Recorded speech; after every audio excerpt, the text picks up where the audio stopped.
I'm here with Golden Gloves Promotions new signing Ludumo Lomati. And, what prompted you to make this decision, Ludumo? Actually, man, I'm going to just tell you the honest truth, Last year I was very frustrated because I was out the ring for like a year and 6 months or a year, 2 months. But now, 1 year, 2 months, I was off the ring. So I was very frustrated. And I was just like, when you're frustrated, man, you're just like stressed and you get desperate and you're looking for opportunities and it happens. So we tried to make a fight in December. I was speaking to Larry. Larry wanted to do something for me so that I can just be active. Because also the ratings, man, I was moving up the ratings because I used to be like rated highly in like 3 bodies, I think, yeah. And then like 2 bodies take me off. And then I stayed with WPC. Now I'm rated number 5. And so Coach Pumzi, he was also frustrated because he's the one that has been with me every day with training and like we got no fights. So he spoke to Rudni Bemen last year. I'm not sure what month, maybe between December or November, between there. So he spoke to Rudni Bemen and Rudni Bemen said, look, let's make a meeting. I want to see you. I want to see what do you have for me? Who's this boy? And then he came, we make a meeting. And then after the meeting, he make another meeting for me, for the 3 of us. And then we chilled. He gave me a deal that I couldn't refuse, a very good deal, man, especially in this year, in this pandemic. Whew. That was very relieving, like, oh, wow. I felt lucky. I felt like, oh, this is a blessing in disguise. You know what? Let me just grab this opportunity. And then that's all. Well, it came out of nowhere. Pretty much like there was no signs of it or anything like that. It just like overnight, just boom. Yeah. So how quick were the actual negotiations? He was speaking to Rudni Pumzi, my trainer. And then he said, look, I'm putting something, I think Rudni Bemen is interested. Okay. And then in January, he made the meeting. And then we went there, and then this man, he said, look, I can't believe you're not assigned, and I can't believe there is no one have a plan for such a fighter like you. You're a full package. And then I was like, okay, yeah, I'm a full package, but you know what? No one have like compliment me and show me, and like someone just like remind my value. He just did that, he saw a value in me, and then I was like, oh, okay, yeah, do I have a value? And then he was talking about my record and the fighters that I fought. And then he said, look, are you sure you're not signed? I said, look, I'm a free agent. I got no one. I got no promoter. I got no deal with anyone. He said, okay, let's do Let me have a thinking. Let me think. I'm gonna come back to you. And when he come back to me, he said, "Look, I have big opportunity for you. I want you to take a IBO for me, and I want you to go to rankings like WPC until you become a mandatory. That I'm gonna push you." And then he came with 2 fight contracts. After he just have signed a deal, came with 2 fight contracts. On the 13th, it's a warm-up fight between on May, end of May, on June. I'm fighting for IBO world title. So on the 13th, I'm going for my shake off the rust, I want to call it, but I will take it seriously. I'm putting my 100%. I've started camp. Ever since January. Ever since January started, I've started my camp training. So now I'm getting ready for the 13th. Well, you were with Rumble Africa at one point, and they were getting you fights. But what was their plan for you this year? Did they have one? Brother, honestly, we were talking, and I'm very close with Unomfesane, and he was like telling me, look, what's gonna happen? It's gonna be very difficult. You guys must start finding something else to do beside boxing, because it's gonna be very hard with this pandemic. And government doesn't support boxing. It used to be in the Eastern Cape. It's going to be very hard. And there was no plan for me. I didn't hear any plans. They had no plans. You see, because you heard rumors like, oh, other fighters have renewed their contracts. And you see, you hear all that and you're starting thinking, I haven't renewed my contract. So what is my plan? Where am I going with this boxing? Because I was focused also because I can see I was inactive, so I was focusing on doing other stuff because I gotta live, brother. You check, I got a family to support. So I speak to Unomfesana. I don't remember when before I go sign a deal with Rumble. Golden Glove. I said, look, I've been approached by a Golden Gloves, and then I'm gonna hear what he's gonna say. And then I went to Golden Glove and we had a meeting, and they promised me this and that, and which they put it down, which that makes me very happy. So I took it, bro. No one is gonna say no to a world title in this pandemic, bro. And I mean, with good money, that promises, you see. So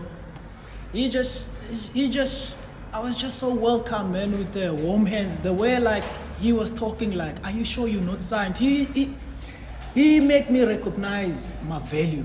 You know, I didn't know the value I have for boxing until he told me. You see, when someone, especially promoters make sure doesn't want you as a fighter know how much you value. You know how the business is. But he gave me that hope when he showed me the value that I have.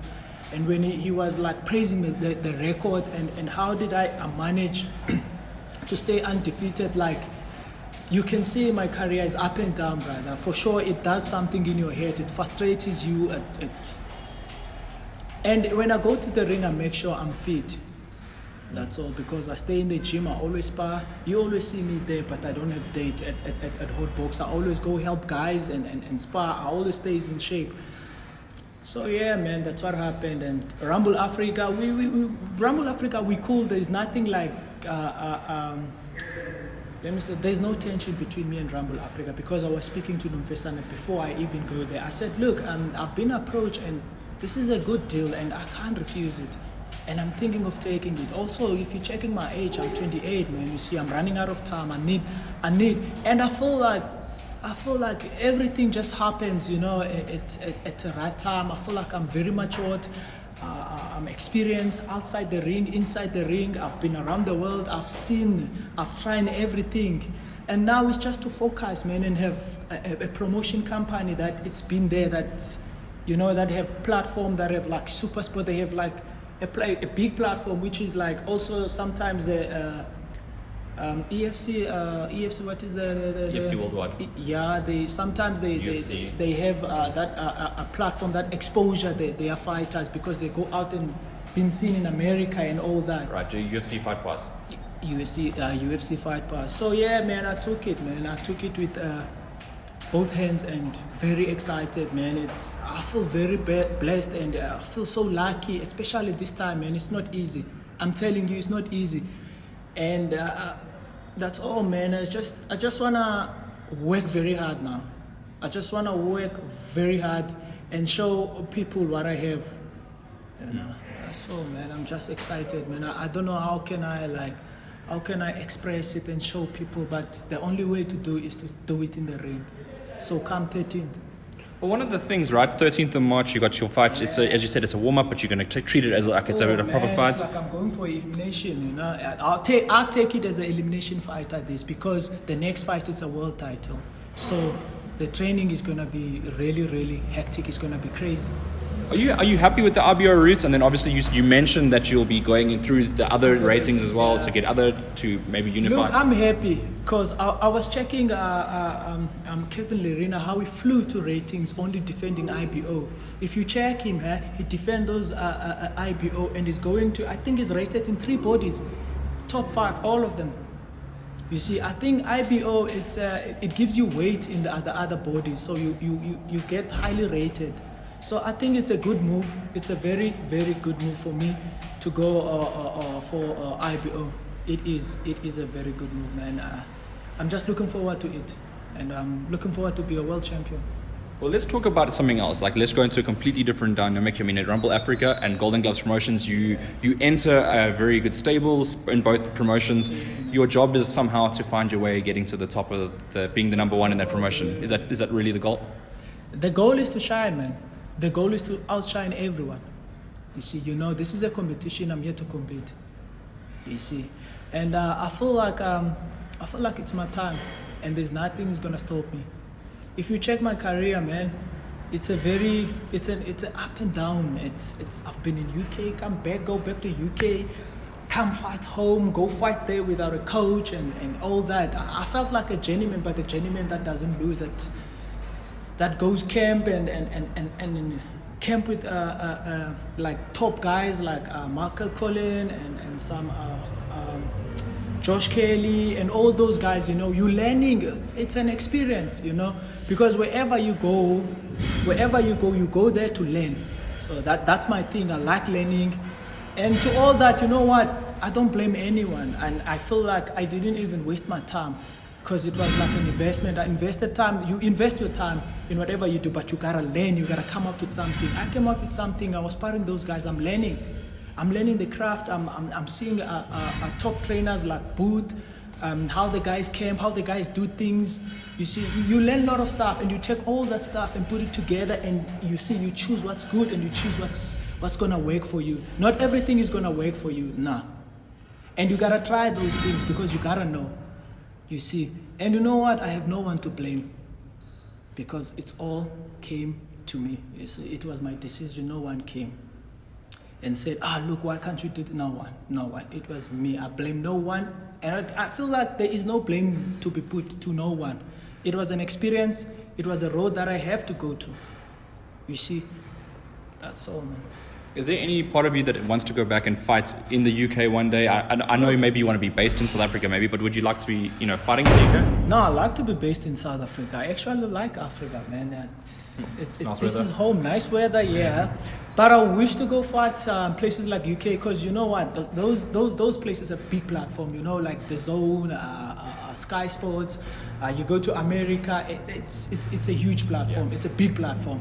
So it's a dream to go fight in there, especially now with a Golden Glove. I think things gonna happen because they have very, very, very big plans for me. Obviously, you can't say it. So.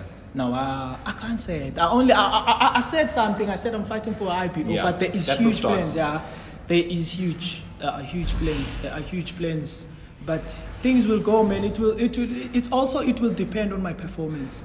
Yeah, you see. Because the thing is, you can't blame promoters. He put me on the bench. You gotta put your work. You gotta outshine everyone. Yeah. You gotta make fans want to see you. You see, this is a show business. You gotta be a showman, man. We're trying so hard to entertain these fans, and it's hard to entertain fans because fans are how fans are.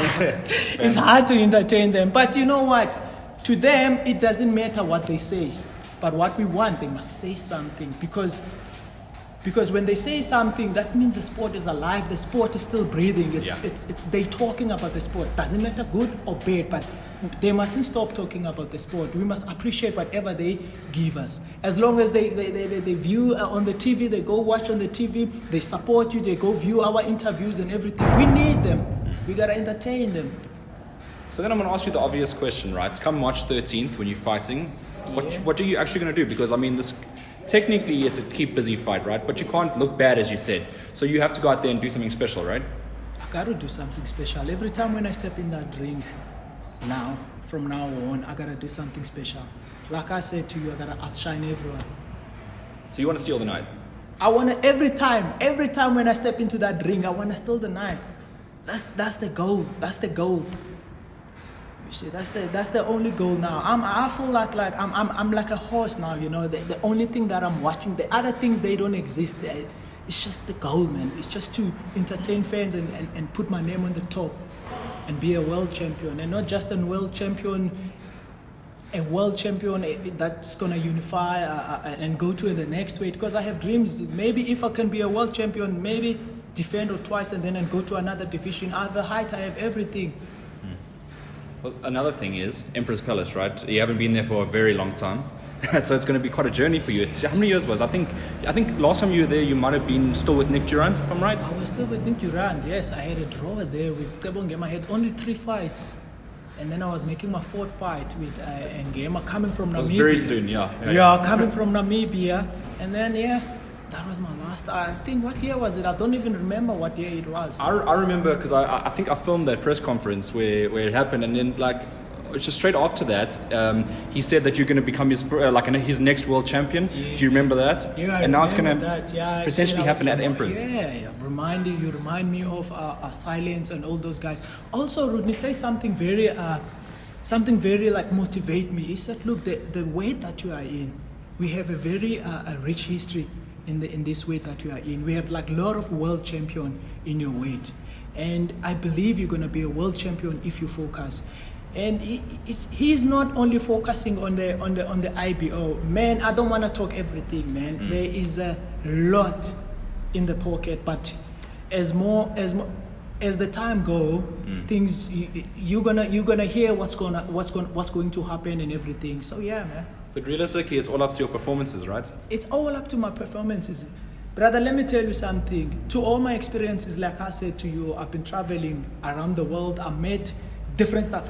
Before even before even I turned pro, I was traveling the world. I go to Cuba, camping, see all these different styles. And now as a professional and travel again and meet some other top guys and mix up with those guys, man, you have to come up with something unique and something special and something to entertain the fans and something different. And I have the very, very good trainer. I have the best trainer. And now it's hey man, I don't want to talk too much, but I want to just give you a glimpse like what's going to happen. I'm gonna make it rain, man. I'm going to make it rain. I'm so excited. I can't wait to step into that ring. I'm going to leave you with this, right? This last question. What makes you special? What makes me special? I think I'm a thinker. You see, before I do anything, I'm quiet. I think I'm quiet, and before I take any decision, I think, yeah, I take my time to everything that I do. It's just, whatever I do, it's a process, you know. I like to do what I want to do. I don't know. Can I say I'm big-headed or what? Sure. No, I'm not big-headed. It's just, I'm avoiding, blaming someone. You see, there is a bad thing. You see, when you're chilling and let's say I grow up older, and then I said, I was supposed to be in this place and this place, but I blame who and who and who. You own your stuff. Yes, that's a very, very, very, very bad thing to have when you're older, like blaming someone because you didn't do something or you didn't achieve what you wanted to achieve because of someone. You listen to him now. I don't want to do that. So whatever's gonna happen, it's all my fault. You see, and I learn to my mistake, that's all. As long as I do what I want and I see it didn't work, it's all like, okay, let me see what didn't work. Okay, I have to do this and this, 1, 2, 3. Look, small adjustments. Well, that's it.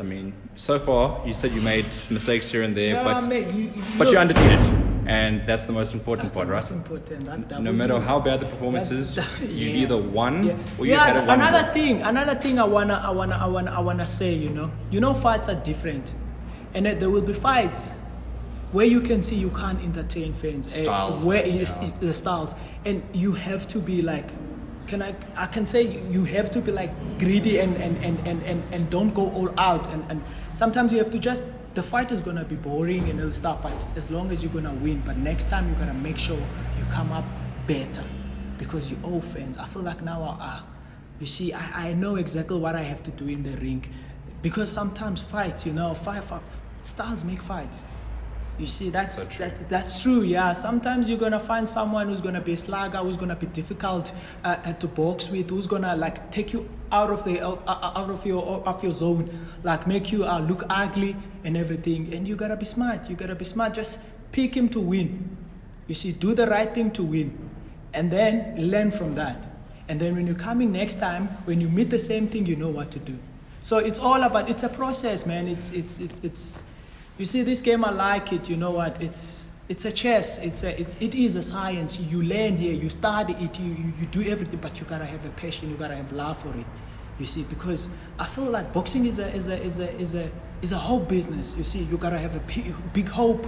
You gotta hope. You gotta dream. Sometimes things don't happen.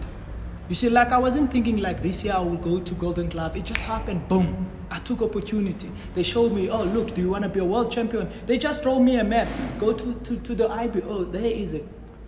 You see? And I'm cashing in at the same time. So why not, brother? Well, there you are. I mean, well-traveled, you've seen the world, you know what you want, I know exactly what I and want. you're getting it. I'm getting it. I'm on my way to get it. Well, thank you, Ludumo Lamati, for joining Sweet. us Thank today. you so much, brother. Thank you so much. I appreciate it. I appreciate your time coming here. It's not easy to make these times, but brother, I appreciate you. I always follow your stuff. I don't know how you do it. Don't you get tired, brother? Please don't get tired. We need you in the sport. And I see your viewers, your viewership is growing, and well done to you, brother. Thank you, I appreciate that Sweet, very much. my brother. Sweet. Sure.